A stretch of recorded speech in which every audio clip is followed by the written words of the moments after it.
My name is Dustin Camiletti. I'm a local Sudbury real estate agent, and I'm here with my colleague, Ashley Stefanyshyn.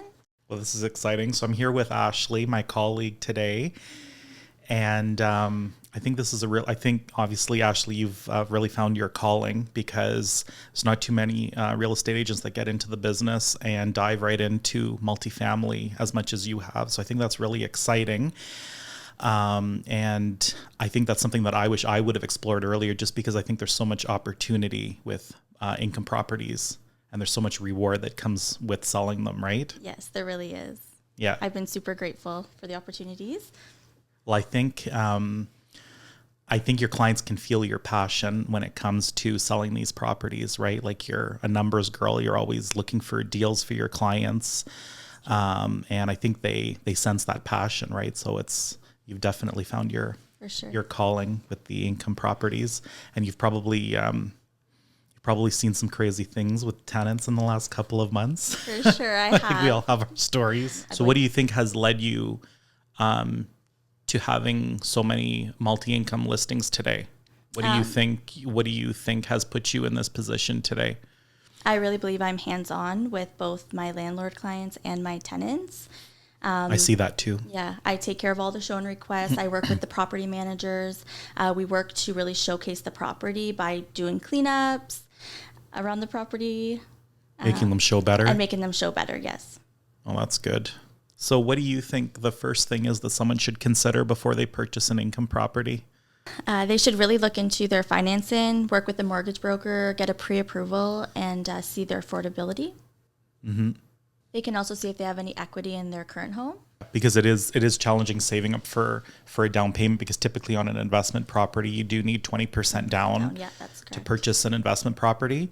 Now, I think you can purchase an investment property through CMHC if it's between 1 and 4 units, and the portion that you reside in, I believe, is subject to only the 5% down, and then the rest of the rental portfolio will be subject to more of a down payment. So there's option. That's another thing to look into as well. For sure. Maybe explain to people, because I've been getting this a lot lately too. What's the difference between a residential and a commercial mortgage? Do you want to touch on that a little bit? So residential financing is up to 4 units, whereas commercial is 4 units and more. The down payment is usually less on a residential property. Yeah, and there's a lot more hoops to jump through for commercial with qualifying for a commercial, right? Because then environmental studies come into place, more down payment. The financing takes 2 to 3 months, right? There's a lot more hoops that you have to jump through, right? For sure. What's the cap rate, and does it really matter? Yeah, I think the cap rate is really important. So when you're browsing MLS or all the properties for sale, I always tell my clients, make sure that it makes sense on paper before going to see it, right? Because if it doesn't make sense, that it may not even be worth looking at it at all. So the cap rate is basically a quick formulation that will tell you the return. So basically it'll tell you how well the property is doing. So we take the net income of the property after all the expenses have been applied. We take the net income and we divide it by the purchase price of the property. And the cap rate is going to be a number between 5.5 to 10%. So if the property is newer, maybe it doesn't need a whole lot of pertinent upgrades. Newer construction, modern, maybe the kitchens and bathrooms have been renovated, you can expect to see a lower cap rate. Whereas if the property needs more work, then you expect to see a higher return, right? To offset the money that you would have to put into the building, right? So I think actually one of the listings that we just listed at 267 Leslie, right? That's a prime example, right? Because we've got a fourplex that we just listed for $399,000. That's $100,000 a door, right? So that's a phenomenal deal for the investor, someone that's willing to get their elbows a little dirty and do a little bit of work. $100,000 a door is phenomenal, because I think the average price per door right now is somewhere between $150,000 to $200,000 a door. This is literally half the price at $100,000 a door. Yes, it needs some work. You might have to do a roof, maybe a couple of kitchens and some paint, but it's got good bones. It's solid. Lots of parking. Lots of parking in the back. Close to the grocery store and bus route. Close to all amenities, just off the main bus route, walking distance to all of the shopping in the flour mill. And what I really like about our listing on Leslie is that all of the units are above ground. Correct. Yeah. Normally, when you find a 1 or a 2 bedroom unit, somebody's stuck in a basement with tiny little basement windows, right? Sorry. So that's what I love about Leslie is that you have 4 units that are all above grade. We've got 2 units on the main floor and 2 units up top. So for somebody out there that's looking for a deal, $399,000, yeah, it needs a little bit of work. Yeah, you've got to clean it, but this is a great way to get started. It's affordable. You can probably pull some equity out of your home, buy a property like this with 20% down, and in 5 years, you're laughing. For sure. I like, too, that it's got very little maintenance, very little yard to maintain. It's and also the 2 main level units are now vacant where you can do your upgrades and set your rents. You can do set your rents to market rents. You're not having to wait 5 years for somebody to vacate under rented units, right? You can set them at today's rates and start making. Really good opportunity. Yeah. For sure. Yeah. And I think with a property like that, because the cap rate is over 10%, which is phenomenal, with a property like that, after you pay all your expenses and the mortgage, you're probably still going to cash flow. There's not a whole lot of properties out there right now where you can pay all of your expenses, pay the mortgage with today's higher rates, and still make $500 or $1,000 a month. So that's a phenomenal deal right now. For sure. Definitely the talk of the town, I would say. Let us know if you want to go see it. Yes. So how much is your listing at 29 Laren Street listed for right now, and how many units does the property offer? So it's listed for just under the $3 million mark at $2,999. It has 18 total units, 8 townhomes, 8 townhomes. One's currently being renovated.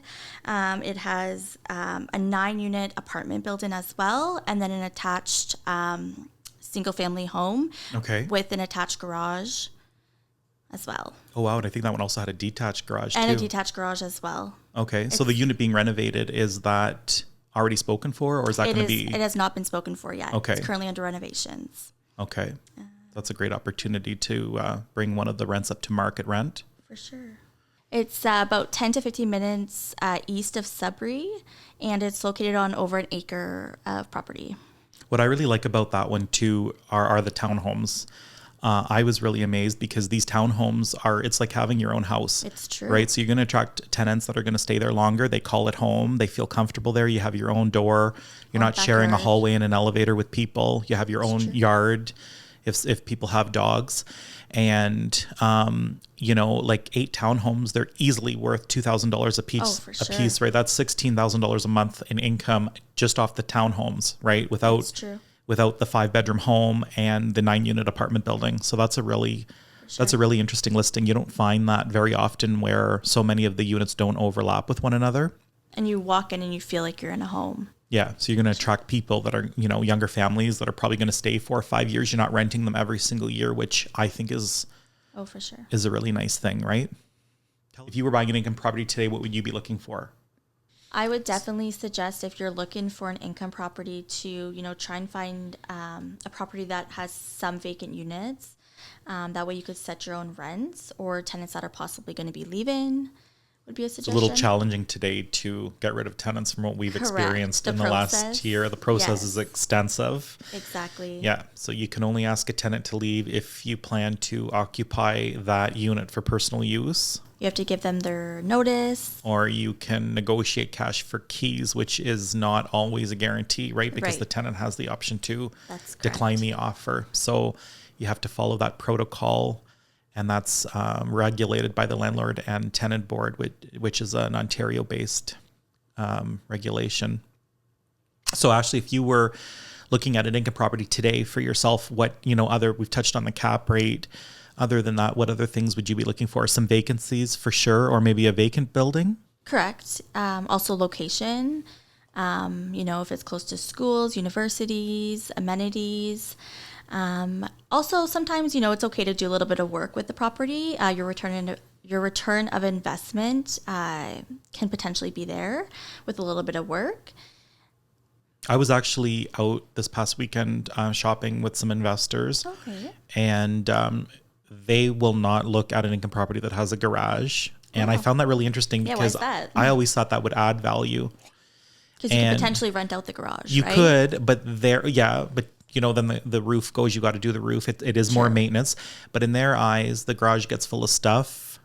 Tenants are going to fill it up. True. And then they disappear. And then you're stuck with the stuff. It creates a mess. Whereas when you don't have a garage, it limits them from taking garbage and stuff with them that they're never going to use. True. So I thought that was an interesting take. They actually prefer not having a garage. And another thing he likes is not having any walkouts. So I know it's a little inconvenient for the tenant, but he had a building that had 18 or 19 units, and it got to the point where all the patios had to be redone, and it was like a $200,000 expense. And so he would rather not have to maintain decks or patio walkouts. So I thought that was pretty interesting. Makes it a little more maintenance free. Yeah. And another thing he told me when he takes possession of a property is he takes all the dishwashers out. It's just one more thing that breaks. And if the dishwasher is there when the tenant moves in, they do expect and deem it to be working, right? And then it's up to you as the landlord. If it breaks. But the minute you take that dishwasher out and replace it with 2 cabinet doors, there's so it's little things that you learn, from working with different investors. Each investor is different, has their own criteria of what they're looking for. Some only look at the numbers. Some want to do cosmetic upgrading only so that they can raise the rent, maybe put in a new kitchen, a new bathroom, and get that rent up from $1,100 to $1,600. Right. Those are the fun renovations, doing foundation work, weeping tiles on a roof. Well, that's never fun, but yet, they are so vital to maintaining the integrity of the property. So Ashley, why don't we tell everybody about the Canada Secondary Suite program right now? You can borrow up to $80,000 over a 50-year period, right? With an incredibly low interest rate of 2%.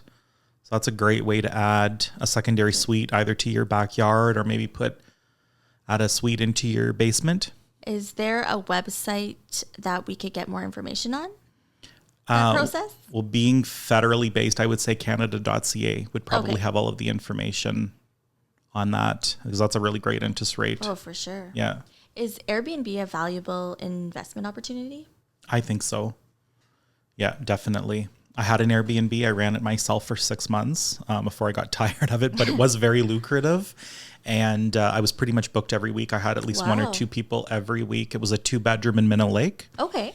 Yeah, we started off asking $109 a night. And then after the first 4 stays, we increased it to $139 a night, and it was still full. Wow. Yeah. Yeah. And the only reason I dismantled it was because I did get a professional long-term tenant who was willing to pay a really good amount of money for the unit. So after pass that up. No, I didn't want to pass it up. It was a professional, no pets. He's always working. So when I did the math, because running the Airbnb was costing me about $500 a month to have it cleaned. Oh, wow. So when I subtracted the cleaning fee from what the tenant is willing to pay me, it didn't make sense to keep it going, but it was very lucrative for about 6 months straight. Wow. Yeah. And you have more control over your tenants, right? If they're causing trouble, they're out the next day. Exactly. They have no grounds to stay. You have not signed an agreement with them. So you have a lot more control as a landlord, especially if it's going to be your primary residence where you're living or maybe where you're raising children. Right. And people come in and they're troublemakers. At least, you have grounds to get them out and you're not stuck with them waiting on a landlord and tenant board hearing, right? What have you noticed? Like, are you in as many competing offer situations as you were 6 months ago? No, eh? No, and I find the amount of offers we're competing against, if we are in that situation, isn't as many as it used to be. It used to be like 9 offers. Now it's maybe 1 to 3 offers. Yeah. I find pricing is very important right now. You want to be ahead of the market and not chasing it. Exactly. And you can now put conditions in an offer, which, usually you have to be conditionless, and you can put conditions in an offer. Mm-hmm. That's good for buyers because I don't really think anybody should be buying a home without a financing and or a home inspection condition. I agree. Mm-hmm. I usually advise my clients to do a pre-home inspection in cases where we feel like there'll be multiple offers. Why do you do that? So in case we end up competing, it gives us that option to go in without that condition, and we also know if there was any issues with the property. Mm-hmm. So it helps Which I you like. make an informed decision when you're trying to Exactly. come up with an offering price. And the price, for sure. Yeah. So I think what you're trying to say is that if a property is listed on a Thursday and you can see that the seller is accepting offers on Tuesday, what you're recommending is that someone do their home inspection before the Tuesday's deadline. Correct. Right. Then If they know they what wish to they're, put an offer in, then they yes. know if and when they get to the offer table, if they end up competing, now they can maybe go in with only a financing condition and not have to put the Correct. home inspection in their offer. Correct. Yeah. So Ashley, another thing that I want to touch on is I notice in the last 6 months, you've become more of a listing agent. You've become listing heavy. How is that different? Because I noticed in your first year, when you started last year, you had a lot of buyers that you were working with. So how has that changed the landscape for you? Yeah, so I do love to work with buyers, first-time home buyers. Last year was most of my clients I worked with. This year, I've had the opportunity to be a listing agent. I've had great referrals from past clients.